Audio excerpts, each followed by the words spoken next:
Hello students, stew on में आपका स्वागत है। मैं संतोष कुमार सिंह, आपका physics mentor, BTech from NIT Jalandhar. मैं 15 सालों से पढ़ा रहा हूं और लगभग हजारों बच्चे इंजीनियर और डॉक्टर्स बन चुके हैं मेरे पढ़ाए हुए। और इस दौरान अगली बारी आपकी है। चलिए स्टार्ट करते हैं। Now the next chapter is the calorimetry. Thermal expansion हम लोगों ने कर लिया था। देखिए, हीट सबसे बेसिक टर्म हम बात करते हैं, हीट यानी उष्मा, and heat is a form of energy. And during thermal expansion हमने देखा था कि कोई सबस्टेंस है, उसको यदि हम हीट देते हैं तो हीट देने के बाद ये जो जितने भी मॉलिक्यूल्स हैं वह सब के सब रैंडम ऑक्सीलेट करने लगते हैं, टेम्परेचर राइज करता है एंड थर्मल एक्सपेंशन होता है। ये हमने देखा थर्मल एक्सपेंशन के सेक्शन में। पर कभी कभी हीट देने से जो सबस्टेंस है वह अपना फेज ट्रांसफॉर्मेशन करता है। फेज ट्रांसफॉर्मेशन, फेज ट्रांसफॉर्मेशन यानी क्या? सॉलिड है तो solid can be converted into liquid. यदि लिक्विड सबस्टेंस है उसको हीट देंगे तो वह वेपर में कन्वर्ट हो सकता है और उसका टेम्परेचर भी घटाया बढ़ाया जा सकता है। सॉलिड से लिक्विड होने के प्रोसेस को मेल्टिंग कहते हैं and liquid to vapour the process is called vaporisation. And direct solid से वेपराइजेशन होता है, sublimation is one another more process. Now during this thermal expansion, melting, after that vaporisation, solid है अपने melting point पे आता है, heat करते हैं, मेल्टिंग पॉइंट पे आता है। मेल्टिंग पॉइंट पे आने के बाद वह हीट देते हैं, देन वह लिक्विड में कन्वर्ट होना शुरू हो जाता है। यानी इसके मॉलिक्यूल के जो बॉन्ड्स हैं वह ब्रेक होना शुरू हो जाते हैं, मॉलिक्यूल दूर दूर होना शुरू हो जाते हैं और सॉलिड लिक्विड में कन्वर्ट होना शुरू हो जाता है। लिक्विड में आने के बाद आगे का प्रोसेस क्या होता है? हीट देते जाते हैं, एक ऐसा टेम्परेचर अचीव कर लेता है जहां पे बात करते हैं कि सिस्टम का यानी लिक्विड का जो वेपर प्रेशर है वह एटमॉस्फेरिक प्रेशर के बराबर हो जाता है। आफ्टर दैट हीट यदि हम कंटिन्यूअसली देते रहते हैं तो लिक्विड का जो मॉलिक्यूलर बॉन्ड है ब्रेक हो जाता है और हल्के मॉलिक्यूल्स डेवलप हो जाते हैं और वो वेपर में कन्वर्ट होना शुरू हो जाते हैं और एटमॉस्फेयर में से ऊपर। तो ये प्रोसेस कहलाता है वेपराइजेशन।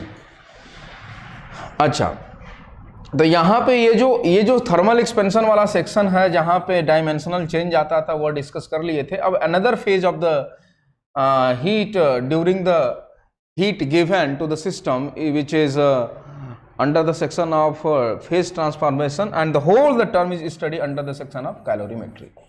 तो हमको यही पढ़ना है अभी।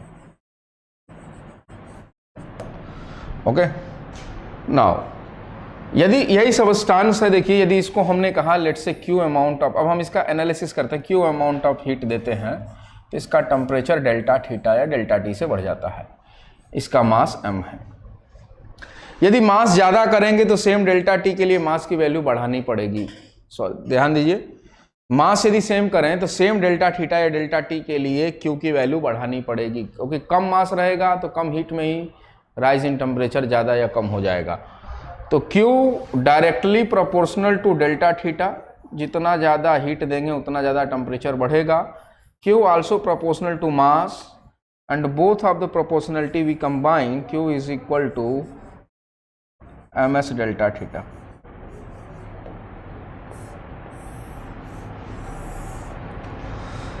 Q is equal to ms delta theta. ये फॉर्मूला आप लोग जानते होंगे। देखिए, where S is called specific heat capacity. Specific heat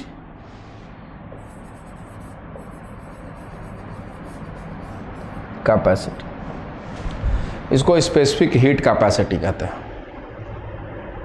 okay, अब जरा आप देखें, स्पेसिफिक हीट को एनालिसिस करते हैं अभी हम लोग। इसको आप लोग लिख लें।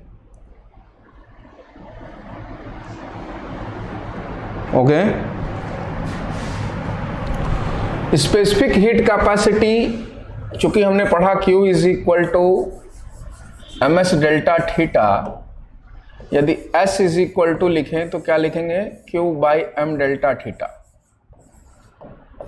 m is equal to 1 kg and delta theta is equal to 1 degree Celsius और 1 केल्विन। देन यदि 1 पुट करें यहाँ पे तो S is equal to Q, यानी यह Q क्या है, जो 1 kg सबस्टांस का टेम्परेचर 1 डिग्री सेल्सियस से बढ़ा दे। तो इसको एक शॉर्टकट लैंग्वेज में लिखेंगे, S को जो हम डिफाइन करेंगे यहाँ पे, तो S क्या है, Q है, specific heat is a amount of heat which increase the temperature of 1 kg substance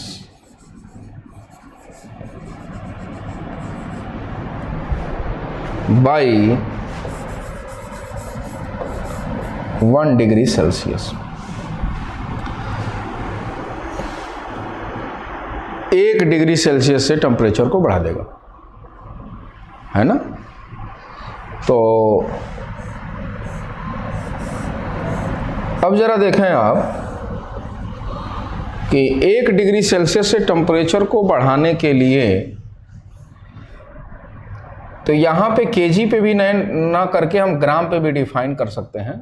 तो कुछ स्टैंडर्ड स्पेसिफिक हीट जो डिफाइंड है, जैसे specific heat for water is equal to 1 calorie per gram पर डिग्री सेल्सियस, या इसको कह सकते हैं 1 ग्राम वाटर का टेम्परेचर 1 डिग्री सेल्सियस से बढ़ाने के लिए जो हीट चाहिए वो 1 कैलोरी। 1 कैलोरी बराबर 4.2 जूल कंसीडर यदि हम करते हैं, और इसको स्पेसिफिक हीट ऑफ वाटर को यदि कन्वर्ट करें तो देखो 1 इंटू 4.2 जूल हो गया ये पर ग्राम, यानी 4.2 जूल पर ग्राम। और यदि हम 1000 से मल्टीप्लाई करने की 1000 ग्राम की यदि बात करें तो यहाँ पे केजी हो जाएगा। तो ये हो गया देखिए 4200 जूल पर केजी पर डिग्री सेल्सियस। आपको ध्यान रखना है ये वैसे क्वेश्चन में आपको दिया होगा। Similarly specific heat of ice भी आप ध्यान रखिएगा, इसको लिखते हैं 0.5 कैलोरी पर ग्राम पर डिग्री सेल्सियस, एंड इसको लिखते हैं 2100 जूल पर केजी पर डिग्री सेल्सियस। तो आपके अंडरस्टैंडिंग बन गई होगी स्पेसिफिक हीट के बारे में, जिसको हिंदी में हम लोग विशिष्ट उष्मा कहते हैं, specific heat of a substance. Okay,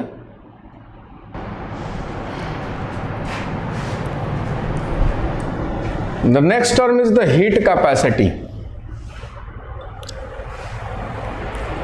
देखिए हीट कैपेसिटी, जैसे Q इज इक्वल टू हम लोग ms डेल्टा T कहते हैं, if delta T is equal to 1 degree Celsius और 1 केल्विन, तो Q is equal to m into S. देखिए यहाँ पे 1 डिग्री सेल्सियस छिपा हुआ है और इसी को हम लोग C से डिनोट करते हैं, और C is equal to m into S, ये है। और यही होता है हीट कैपेसिटी। स्पेसिफिक हीट से ये थोड़ा सा भिन्न है, क्योंकि स्पेसिफिक हीट यूनिट मास के लिए डिफाइन होता है। यूनिट मास का टेम्परेचर 1 डिग्री सेल्सियस या 1 केल्विन से बढ़ाने के लिए। तो जो हीट कैपेसिटी है,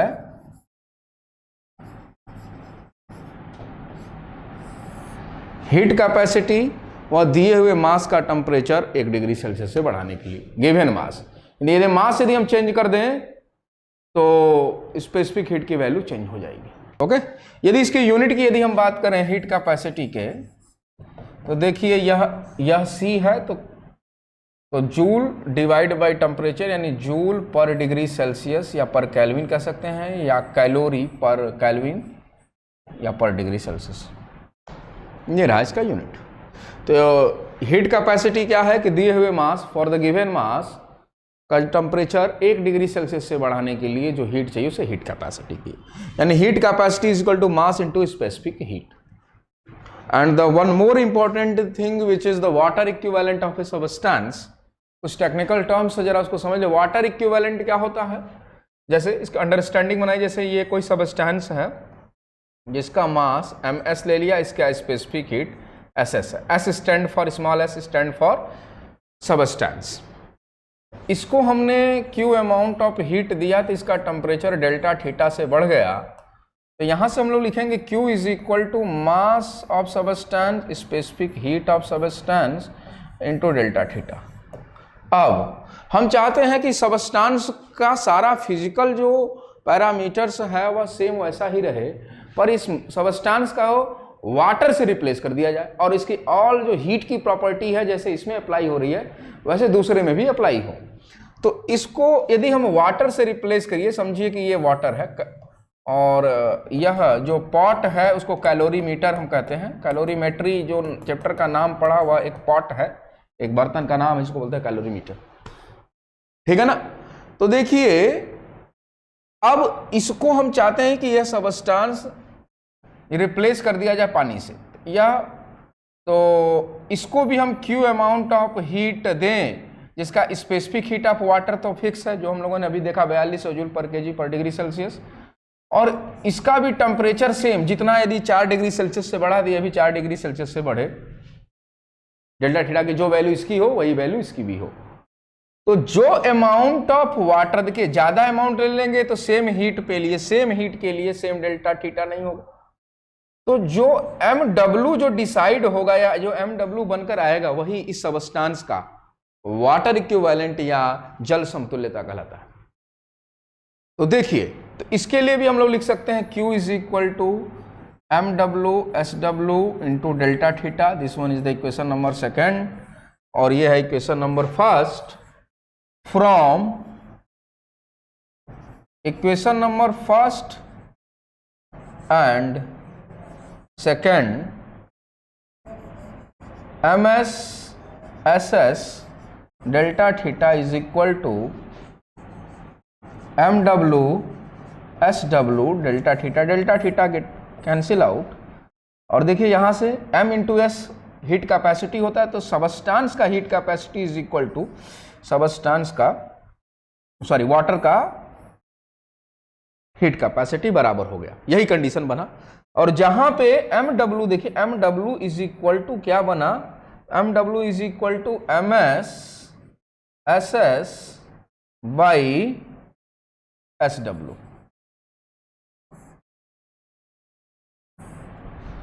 ये रहा MS SS बाई SW, या इसको ऐसे भी लिख सकते हैं CS बाई SW। ध्यान दीजिएगा, बहुत ही इंपॉर्टेंट टर्म है वाटर इक्विवेलेंट, और this term is called water equivalent of given mass of substance, given mass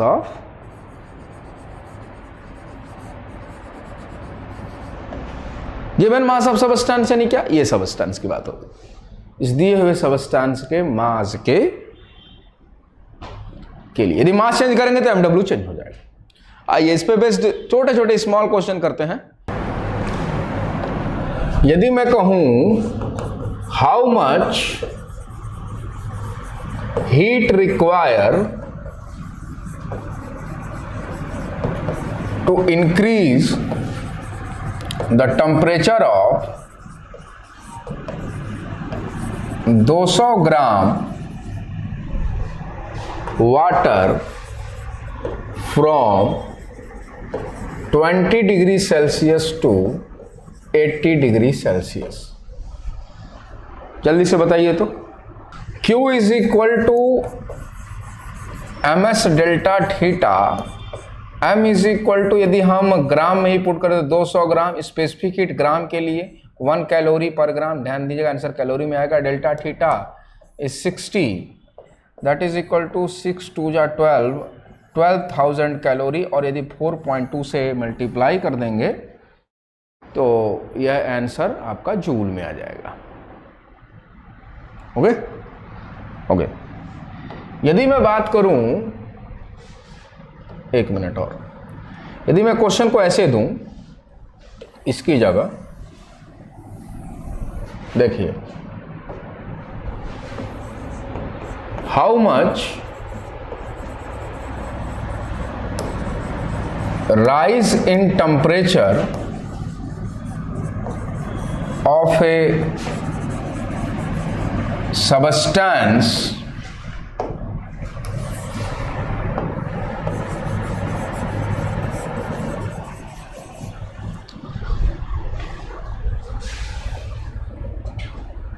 of water equivalent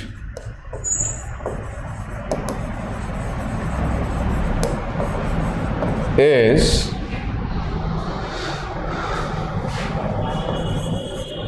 250 gram if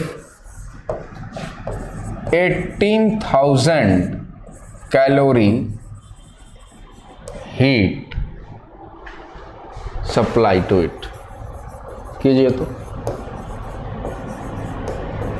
ये बेसिक अंडरस्टैंडिंग है। किताब में इस टाइप से छोटे क्वेश्चंस फॉर्मेशन नहीं होते हैं।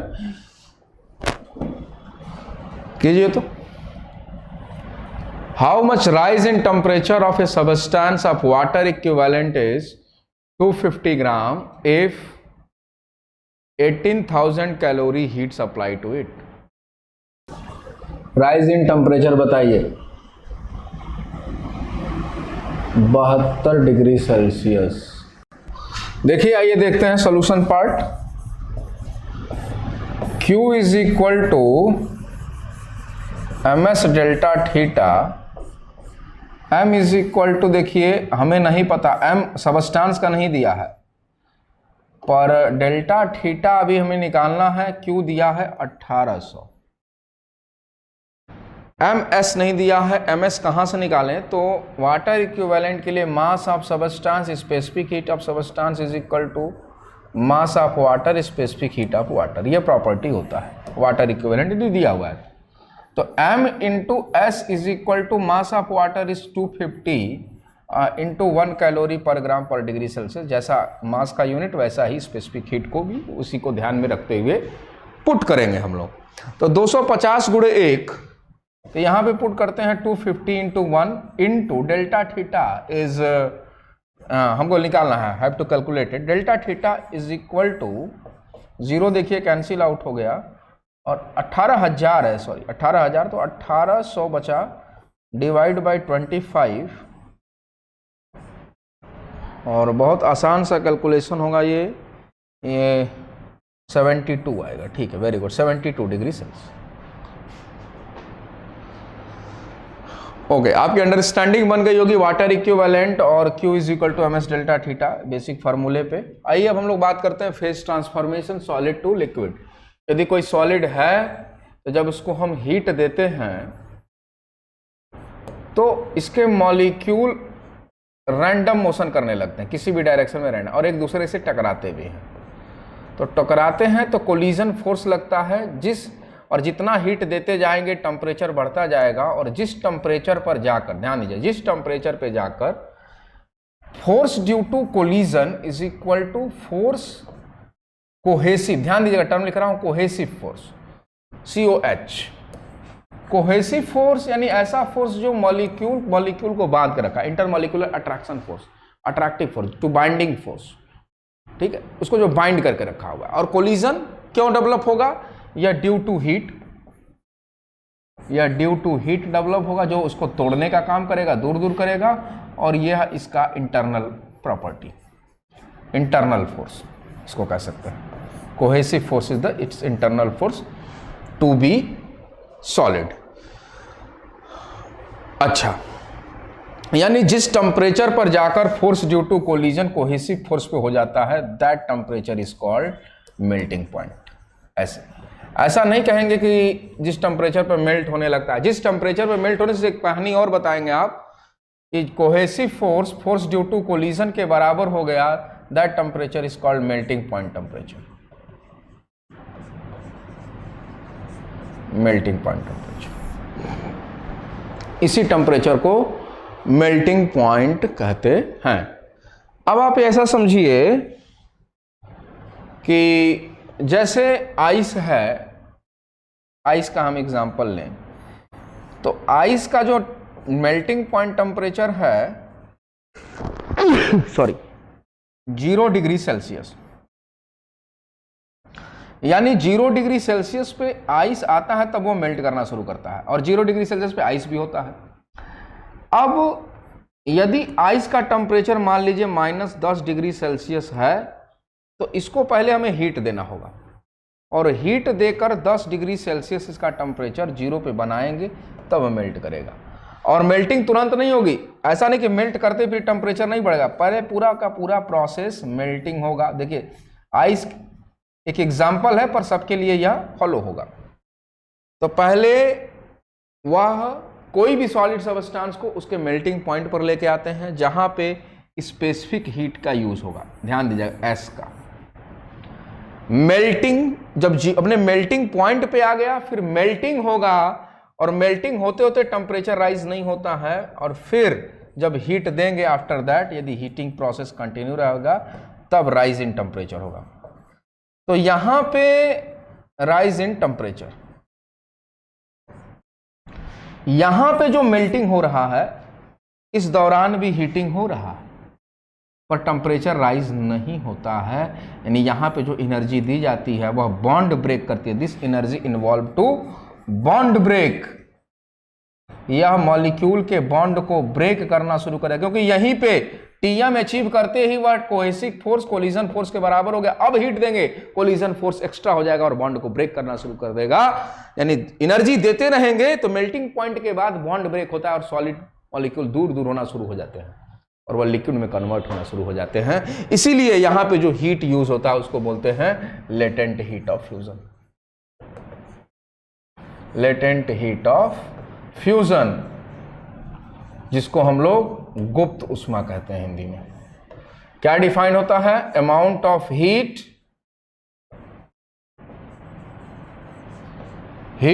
To melt 1 kg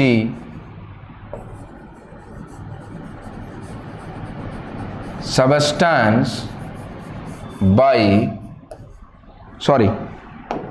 1 kg substance, और सॉलिड सबस्टेंस हो 1 kg सबस्टेंस को मेल्ट करने के लिए, चाहे वह आइस हो या और भी कोई सबस्टेंस हो जिसको मेल्टिंग की बात करें, तब जनरली हम लोग यहाँ पे आइस की बात करेंगे, ठीक है ना। Latent heat of fusion for ice, ध्यान रखिएगा आप, 80 कैलोरी पर ग्राम, यानी पहला कंडीशन की आइस तो अपने मेल्टिंग पॉइंट पे होना चाहिए, और मेल्टिंग पॉइंट पे होने के बाद जब उसको 80 कैलोरी देंगे तो 1 ग्राम मॉलिक्यूल के बीच का जो बॉन्ड ब्रेक होकर लिक्विड कन्वर्ट हो जाएगा। ये कहानी है, ठीक है।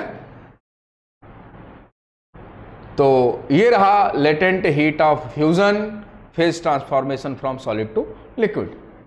लिखिए इसे।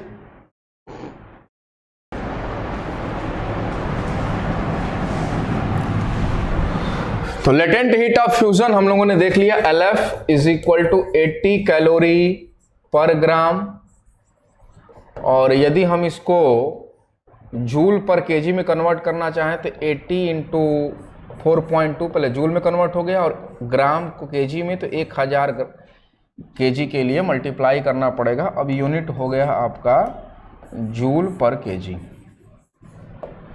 तो ये वैल्यू हो गई आपकी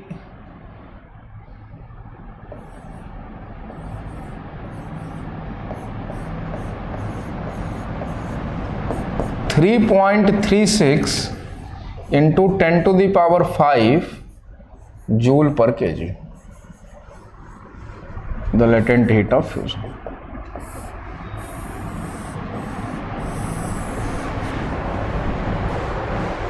थ्री 3.36 इंटू 10⁵ जूल पर KG.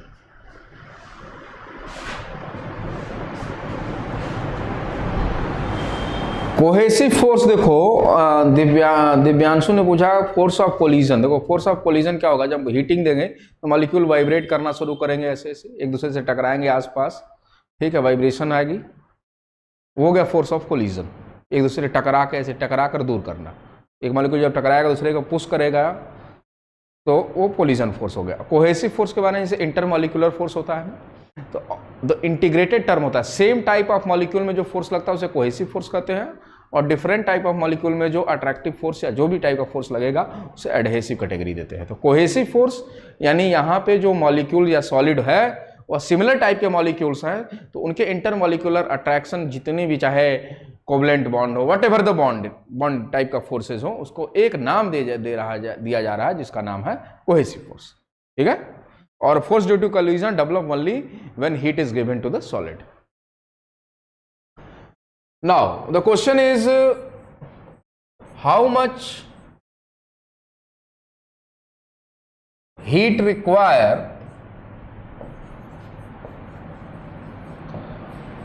to increase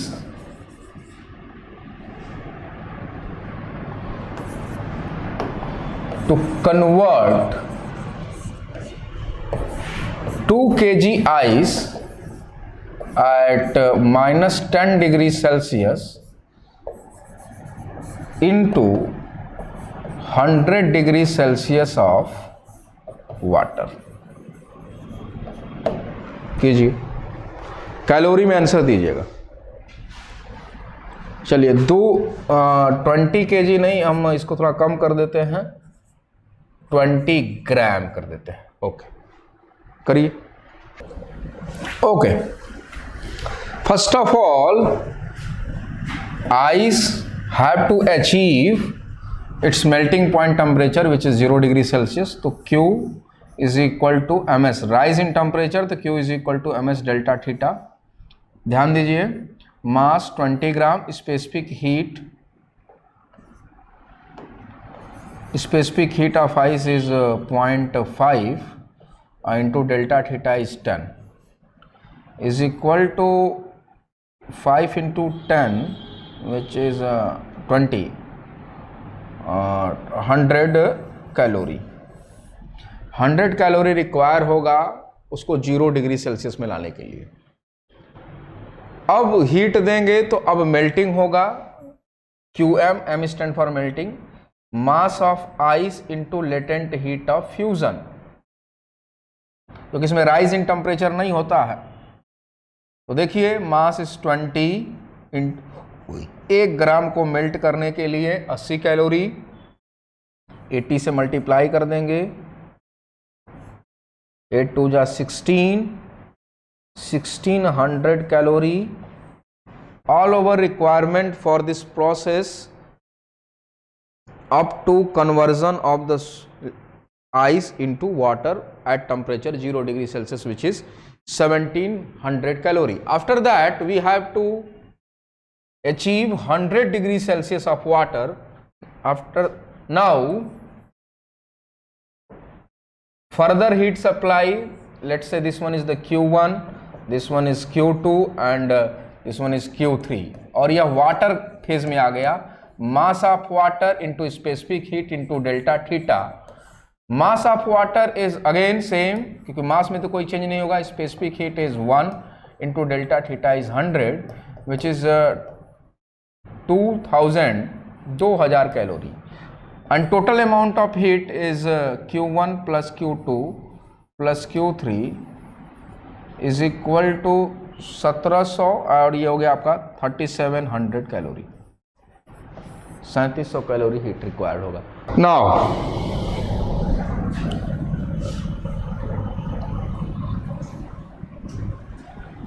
phase transformation from liquid to vapour. आप ऐसे एग्जांपल ले लीजिए, जैसे इस कंटेनर में वाटर है और इसको जब हीट देते हैं, जब हीटिंग का प्रोसेस होता है तो हीट के दौरान यहाँ पे एक वेपर, एक लेयर बनता है। This one is the layer of vapour. आप पढ़े हैं और इस चीज़ को हम थोड़ा फास्ट करेंगे। लेयर ऑफ वेपर, और इस वेपर का अपना वेपर प्रेशर होता है। तो जब वाटर केस में जब 100 डिग्री सेल्सियस पे जब चला जाता है तो वेपर प्रेशर ऊपर की तरफ लिक्विड को मूव कराना चाहता है, पर ऊपर से एटमॉस्फेरिक प्रेशर, एटीएम प्रेशर की वजह से वह मॉलिक्यूल जंप तो करते हैं, फिर अगेन वो उसी स्टेट में आ जाते हैं। पर जब 100 डिग्री सेल्सियस पे जब आता है तो लिक्विड का जो वेपर प्रेशर है वह एटमॉस्फेरिक प्रेशर के बराबर हो जाता है, और जिस टेम्परेचर पे ऐसा होता है that temperature is called boiling point.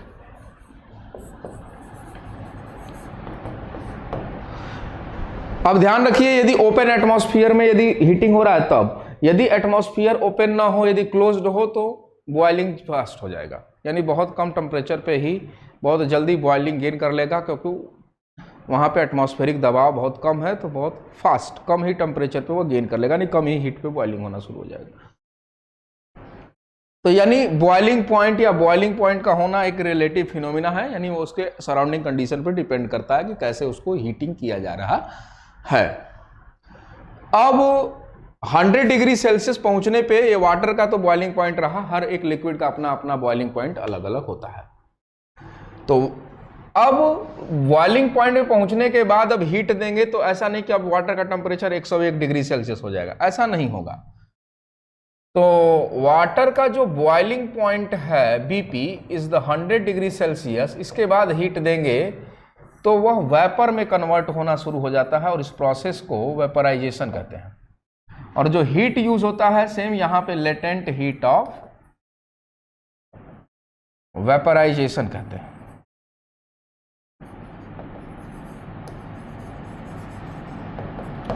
Latent heat of vaporisation. अब आप समझिए ये कि लेटेंट हीट ऑफ वेपराइजेशन, यहां पर वाटर के लिए आपको याद रखना है एल वी लिखेंगे, यहां पे यूज करते हैं नोटेशन एल वी, और वो होता है वैल्यू 540 कैलोरी पर ग्राम। यानी एक ग्राम वाटर यदि 100 डिग्री सेल्सियस अचीव कर चुका है तो अब उसका बॉन्ड ब्रेक करके वेपर में कन्वर्ट करने के लिए 540 कैलोरी लगेगा। बहुत लार्ज अमाउंट ऑफ हीट लगता है as compare to latent heat of fusion for ice. Okay okay, तो अब 540 कैलोरी पर, इसको आप जूल पर केजी में भी कन्वर्ट कर सकते हैं। तो आइए इस पे बेस्ड पहले क्वेश्चंस करेंगे, फिर उसके बाद सेम वही क्वेश्चन है 20 gram ice eight -10 degree Celsius into steam यानी 100 डिग्री सेल्सियस ऑफ वेपर में कन्वर्ट करना है।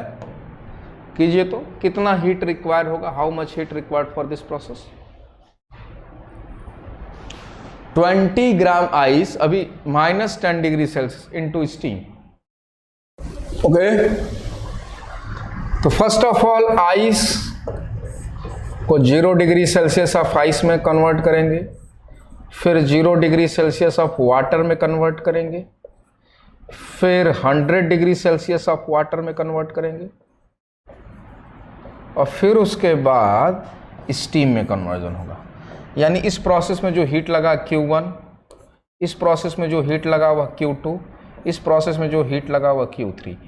पिछले लेक्चर में हमने कैलकुलेट किया था, ये 100 कैलोरी लगा था, ये 1600 कैलोरी लगा था, और ये 2000 कैलोरी लगा था। टोटल 3700 कैलोरी लगा था।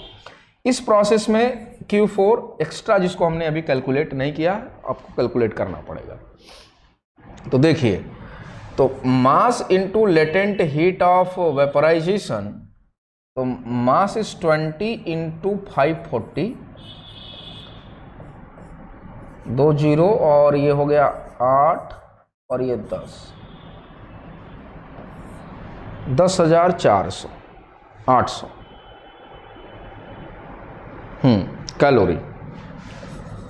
And now the total required heat is Q1 plus Q2 plus Q3 plus Q4, Q1 plus Q3 plus Q4 हमने अभी देखा था 3700 हुआ था प्लस 10,800, तो ये 0 0 1 14,500 14,500 calorie required for this process. It means if you gave 14,500 calorie heat to the 20 gram ice at minus 10 degrees Celsius can be converted into steam. Okay. Now understanding जरा देखिए, 1 मिनट। आपको बॉइलिंग पॉइंट की थोड़ी understanding के लिए एक हमने GIF बना रखा है, इसको मैं हटाता हूं और इस पेज पे आपको एक GIF दिखाऊंगा मैं। आइए देखते हैं। आप देख रहे होंगे ऊपर वेपर बन रहा है और हीटिंग का प्रोसेस हो रहा है, और ऊपर देखिए एक वेपर कन्वर्ट हो रहा है, देखिए। और ये ऊपर वेपर प्रेशर इतना ज़्यादा है कि यह एटमॉस्फेरिक प्रेशर के प्रभाव से वह अंदर नहीं आके मॉलिक्यूल बाहर निकल जा रहा है, और यही प्रोसेस है आपका वेपराइजेशन, है ना। ये देखिए ऊपर एक लेयर सा कन्वर्ट हो जाता है, और मॉलिक्यूल जो हीट लेते हैं रैंडम ऑर्डर में हीट लिया, ऊपर गया, और यहाँ पे एक वेपर कन्वर्ट होता है, और वही वेपर प्रेशर एटमॉस्फेरिक प्रेशर से ज़्यादा। ठीक, लेटेंट हीट ऑफ वेपराइजेशन के बारे में हम लोगों ने पढ़ लिया। The question is how much heat required to convert 2 kg ice at minus 10 degree Celsius to steam. Do it fast. Okay, step देखिए आपका वैसे ही प्रोसीड होगा। 20 ग्राम को कन्वर्ट करने के लिए आपको 14,500 कैलोरी लगा था।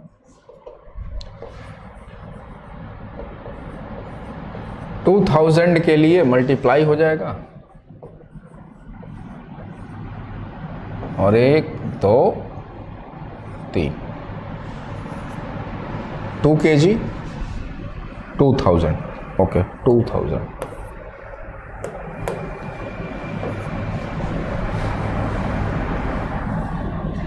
कैलोरी या 14.5 इंटू 10⁵ कैलोरी। लीजिए, हो गया। ठीक है, नहीं तो बाकी का प्रोसीजर आपका सेम है, सेम टू सेम वैसे ही हो गया है। Phase transformation from liquid to vapour, जरा देखिए।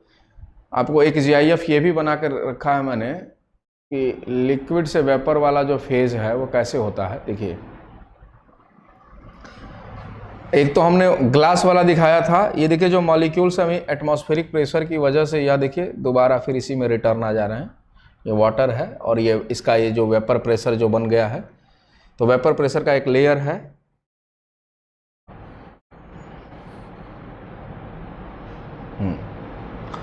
आपको ये दिखाया गया है, बस इतना ही है कि वाटर के जो मॉलिक्यूल्स हैं वो इतने हल्के हो गए कि देखो वाइट में कन्वर्ट हो गया ये, तो ये एक लेयर जो बनता है ये हो गया ये।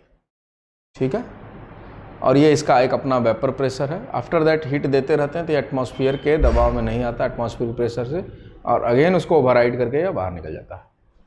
ठीक है ना। तो vapour pressure is equal to atmospheric pressure, that temperature is called boiling point. जहाँ पे दोनों बराबर हो जाएं उसको बॉइलिंग पॉइंट टेम्परेचर कहते हैं। और ये देखें आप, ये जो वाइट और ये रेड का था वो उसके बॉन्ड स्ट्रक्चर को शो कर रहा था। अभी ये दिखाया जा रहा है कि ये जो वेपर प्रेशर है और यह दोनों इक्वल हो गया था। अब हीट देने के बाद ये होगा क्या कि मॉलिक्यूल्स जो होंगे वो सेपरेट होना, दूर दूर होना शुरू हो जाते हैं।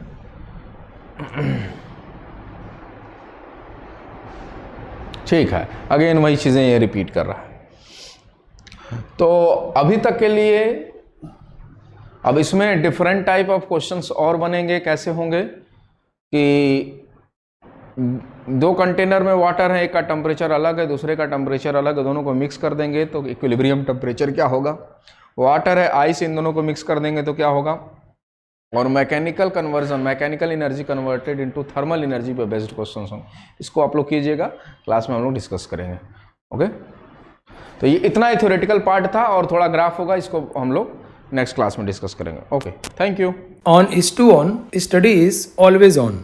कॉन्सेप्ट्स के बेहतर रियलाइजेशन के लिए IS2ON पर बने रहिए।